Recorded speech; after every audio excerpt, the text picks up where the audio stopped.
Good afternoon, everybody. Uneducated Economist here. So many times I have heard people say that the Federal Reserve is stuck between a rock and a hard spot, and that they are essentially gone into the equivalent of a Roach Motel, where they will never be able to back away from the quantitative easing programs because the interest rates would rise to an unsustainable level and the government wouldn't be able to afford it, and mortgages would skyrocket and nobody would be able to buy a house. This was the common theme that I heard when the Federal Reserve fired up their quantitative easing program. Like, they would never be able to back away from it.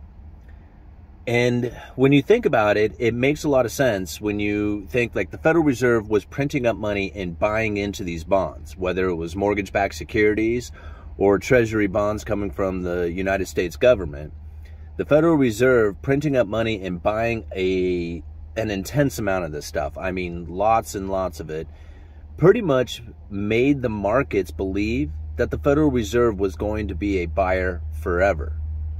And now this gives a lot of confidence to the market. Like, if you are a buyer of mortgage-backed securities or bonds, and you know that the Federal Reserve is going to be playing the game, then you can buy those bonds with pretty much a safe assurance that the Federal Reserve is going to be buying them coming into the future, so that there's no way that you could lose. Like, you definitely know there's a buyer coming.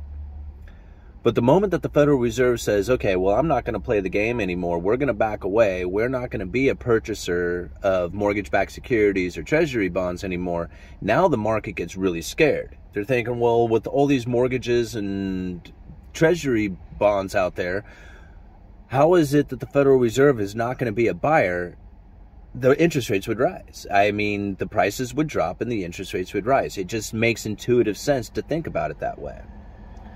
But it was something that I had thought about, and I have brought up on this channel a couple of times, that it may not be just so simple as that the Federal Reserve backs away from the quantitative easing programs. Now all of a sudden, here's all these treasury bonds on the market that the Federal Reserve is not buying, and there's not enough investors out there to make up for the fact that the Federal Reserve is no longer a purchaser of these bonds, or even worse, is selling them. Now you have a flood of treasuries and mortgage-backed securities out there that the investors aren't going to be able to mop up, and therefore the price is going to drop and the interest rates rise. I mean, this is really what a lot of people are thinking. But what happened when the Federal Reserve started going into their quantitative tightening, or at least they're no longer expanding their balance sheet, but instead actually shrinking the balance sheet?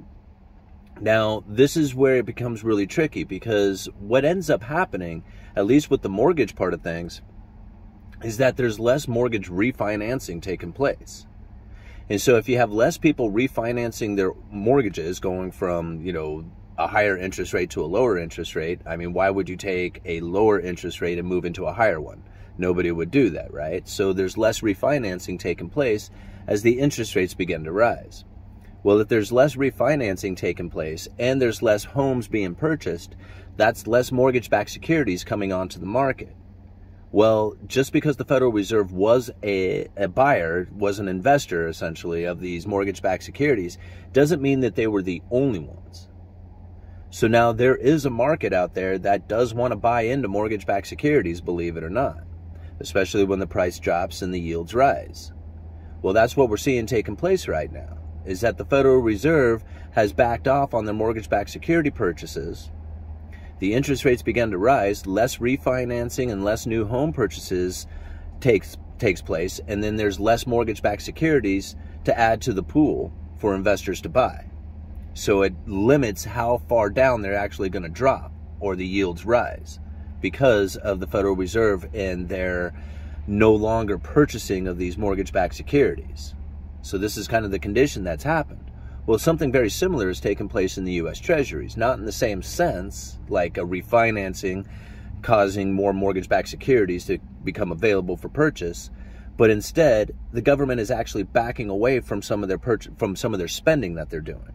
Now, this is something to think about, because if they're backing away from some of their spending that they're doing, that's less treasury issuance taking place. Very much like less mortgage-backed securities coming onto the market from all the refinancing. So if the United States is backing away from the amount of treasuries they're issuing because they're not spending as much, then there's less treasuries out there on the market for investors to buy. And the government, again, is also raising tax revenue, giving them more reason not to have to issue out all those treasuries. So now this has given the Federal Reserve room to begin to unwind their balance sheet, to allow some of those treasuries to roll off the balance sheet without having to reinvest into new ones. Because a lot of people would say, like, if the Federal Reserve wasn't there buying these things, then the treasury prices would begin to fall and the yields would begin to rise. But if the Federal Reserve is backing away from it, at the same time there's less issuance taking place, then the yields may not rise as dramatically as people are thinking, or the prices fall.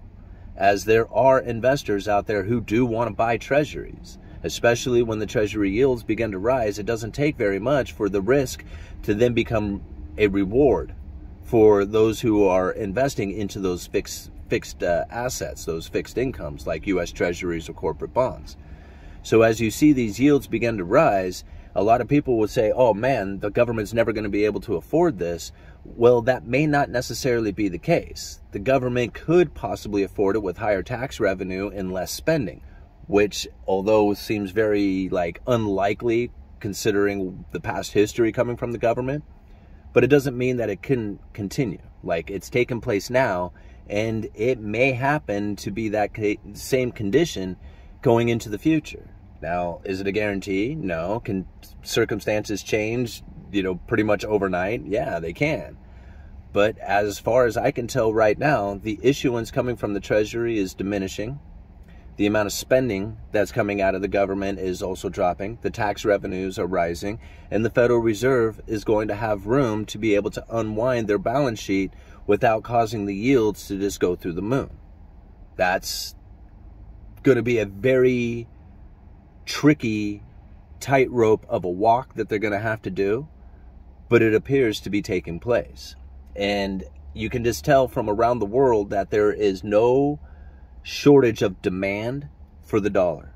Like, the only place that there seems to be no demand for dollars, or at least the hatred for the dollar that exists to a level like it does, is just here in the United States. I mean, we're the only people who seem to think that the dollar is worthless. Everybody else around the world knows better than that. I mean, just look at the dollar index. It is now like 108, 109 or something like that. I mean, it's the highest it's been in almost 20 years. I mean, that's something to think about. It's not by accident that this is taking place. You're going to find that there is going to be a liquidity issue coming into the future, where people are going to want to pay their debts off, and they're just simply not going to be able to find the cash to do it. And the demand for cash is going to skyrocket. It's going to happen. It's happening now. The more the Federal Reserve tightens up their balance sheet, tightens up the quantitative easing, goes in reverse on the quantitative easing, goes into quantitative tightening, where they're actually bringing that money back in, right? That's like dollars coming back to the Federal Reserve and being destroyed.